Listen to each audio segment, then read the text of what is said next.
I want to be down on Miami. I want to, Blake. I'm not saying they're back. Don't you dare do it. Don't do it. I'm not saying they're back and they're going to off right now. Don't you do it. I'm not saying that Miami is going to compete and fight for an ACC championship. They're not, but they can win 8 games.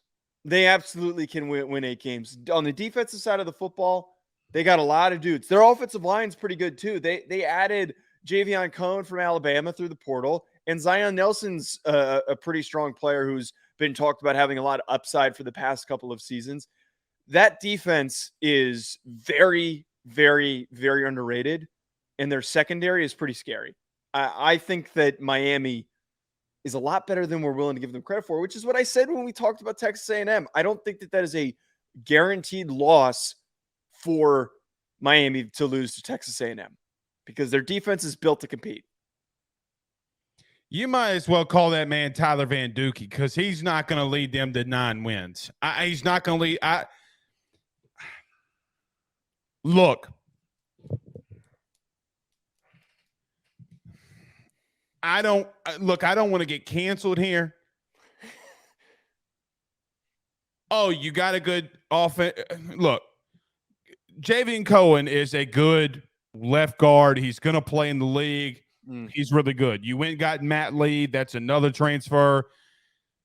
Joe, they're probably going to start a true freshman right tackle. Okay. Their secondary has a lot of pieces back, but that's a little bit of the problem. They replaced 2 linebackers. You got Devontae Brown. You got Francisco that's got to move into middle backer. Joe, here's my problem. You return a lot of the same, but how are you going to try to convince me that a team that got pushed around by Texas A&M, a team that got pushed around by Middle Tennessee State, and I'm supposed to sit here and say, okay, they're going to win 8 games. Where? Where did they get better? And listen, I know what's going to happen to me on Twitter. I get it. When you talk about from one year to the next, you got to show me where you got better. What? They got a piece on the offensive line. Sounds cute. Clemson got better. Florida State got much better. Louisville got better. North Carolina got better. You're going to have to show me which games they win because you know who I think that they can't beat, whether if they play them or not. They can't beat Clemson. They can't beat Florida State. I think Duke is more disciplined than they are. They play with their hair on fire. You got Louisville, who's got an immense amount of speed and talent.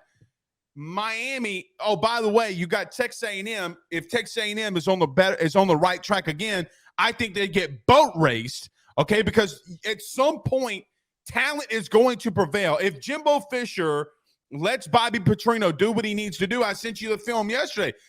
Joe, you saw what those freshmen did for A&M a season ago. Mm-hmm. Miami's not ready. Now, I will concede one thing. I think that conference is so bad. If they win 8 games, I wouldn't be shocked. Okay? But if they won 6 games, I also would not be shocked. That's my whole point. They're not going to beat Florida State. They're not going to beat Clemson. I'm not going to sit here and pretend that they're North Carolina. Can they beat North Carolina? I don't think that they beat North Carolina. Can they beat Pitt today? Yes, I absolutely think that they can beat Pitt right now. I see a roster. I see a team that has NFL dudes in their secondary. They've got bodies along the defensive line. We're about to talk about Clemson. We're about to talk about Florida State's defensive line. Miami has one of the better defensive lines in the ACC. They have some legit dudes that can do damage this upcoming season. There aren't a lot of offensive lines that can block that up front. Leonard Taylor does not scare me. Harvey does not scare me. They don't scare me. We mentioned 4 games that they lose, but they're going to beat Miami of Ohio. They're going to beat Temple. They're going to dominate Georgia Tech. Georgia Tech stinks. They're going to beat Virginia. NC State has been pulled apart by the portal.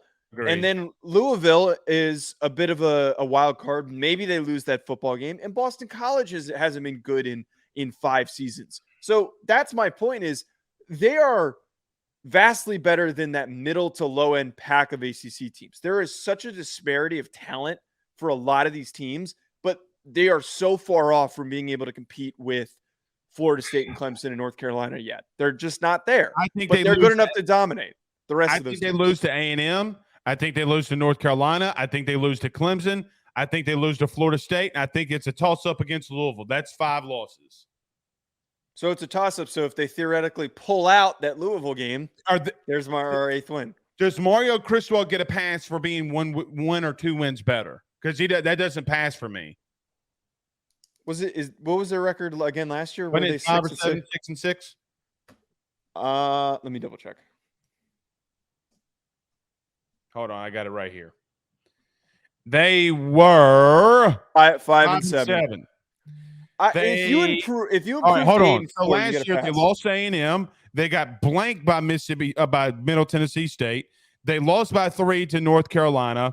They lost to Duke 45-21. They won in 4 overtimes. 4 overtimes, Joe, against Virginia. They lost to Florida State 45-3. They beat a down Georgia Tech team with not a head coach.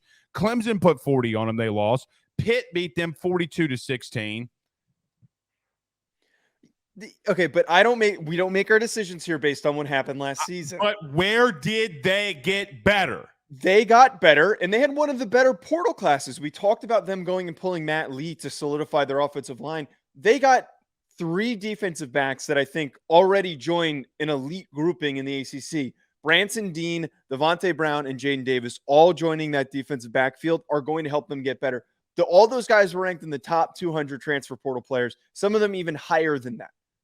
They already have guys like Cameron Kitchens could be drafted in the first 2 rounds of the 2024 NFL draft. There is just so much talent in that secondary, and they added more to it.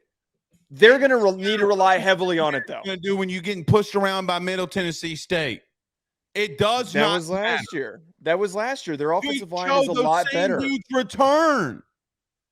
Their offensive line is going to be a lot better this upcoming season. Because they got a true freshman at right tackle? No, they added 2 interior offensive linemen that are high-level players in Matt Lee and Javion Cohen. Both of them are good enough to really bolster the interior offensive line. But I will admit here, Blake, I will concede this. I don't trust Tyler Van Dyke. At the beginning of last season, was one of the few people putting I will give you that. I was banging the table saying Tyler Van Dyke is not a first-round quarterback. He is not as good as y'all think he is.